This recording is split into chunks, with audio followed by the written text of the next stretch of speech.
Alright, this video is just mainly for documentation for me, and what I'm trying to do is I am trying to take a Pilot G2 pen. Sorry, my setup isn't great. I just kind of prop my phone up on a little table here. So I'm trying to take a Pilot G2. Everybody knows and loves the G2. It's a good working pen. I enjoy it, and I'm trying to fill that with fountain pen ink because I calculated it out, and the cartridge inside the G2, this one's got tape around it so it holds in because I lost the clicker. um, but the amount of ink inside here is a little over 1 milliliter, so I'm going to be generous and say it's like 1.5. It's probably more like 1.2, but we're being generous here. And so if there's 1.5 milliliters of ink inside this cartridge, so I did the math and I figured out that if you were to buy 50 milliliters of ink in this, it would cost you about 33-ish dollars, I think it was, like 33, $34. And even some really expensive fountain pen ink, like the Jacques Arbon 1670 ones, like Emerald of Chivor, those are $30, and that's like a couple dollars cheaper than this stuff, and that's the real fancy with shimmer and sheen fountain pen inks.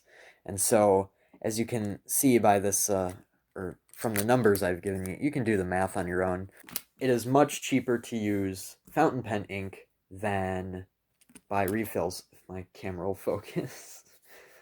Uh, so yeah, the ink I have and I've chosen to do this experiment with is Noodler's Black Swan in English Roses. Why? Because I have some. There we are. All right. So Black Swan in English Roses. Uh, it's a reddish color. It's pretty. I also have Black Swan in Australian Roses, also by Noodlers. I think the label on this one's kind of cute. Catfish with the chef hat, fork, and spatula. Yeah, I think that one's cute. But I chose English because it's a little bit darker, and I dilute it to get a more gelatinous ink. And my formula here is 5 parts English Roses, right up top here. 5 parts glycerin and 1 part dish soap. I'm using dish soap as a surfactant and a lubricant to make the ink write more smoothly, because otherwise it's just like really, really stiff. Um, and I have that in a G2 here. It likes to cling to the walls because of the soap, but I have a G2 cartridge that I emptied. I used up all the ink, so I just washed it out, took out the wax at the back, and it's now filled with my ink, so it will leak out the breathing hole if you have it tipped sideways, so don't do that. So if I do a little writing sample for you, you can see it is functional. It does flow through the pen. Get some, what's the pattern people do? This? Yeah, it writes. It does a pretty darn good job at writing. It feels good. It feels as smooth as the actual stuff. I like this angle on the camera. You can see in the reflection of the sun how fast this dries because it's absorbing into the paper. This pad I have isn't good paper. Um, Here, if I write in the light a little bit more, you can like see the reflection of the sun on there and how quickly it dries, which is cool. So yeah, it's writing, and that's a step forward, but it absorbs way, way, way too easily.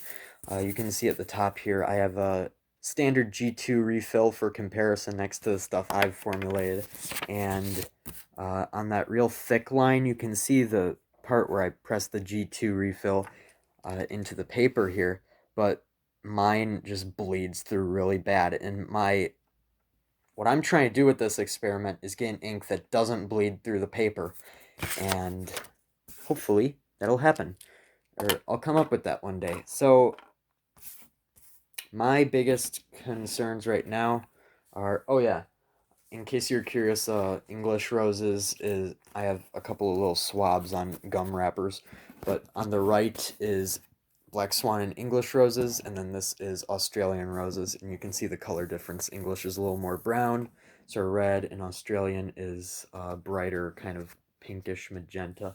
I don't know how that color is picking up on the camera, but you know, just so you can see those colors, and that's why I picked English, because it's darker. So when I dilute it with glycerin, it looks decent, and I'm hoping to get this to work better with black ink, or at all with black ink. I don't own black ink at the moment. I need to get some. So, something that I was thinking would be beneficial to try would using Noodler's X Feather, because that doesn't absorb into paper. It's designed for crappy paper like this, and so I'd be curious to try that and see how it performs. But for now, I'll keep you all updated with how the ink I'm making does, and if I've come across anything that's a breakthrough. And you can try this yourself and leave your experiences in the comments. So that's all, really. Thanks. Bye.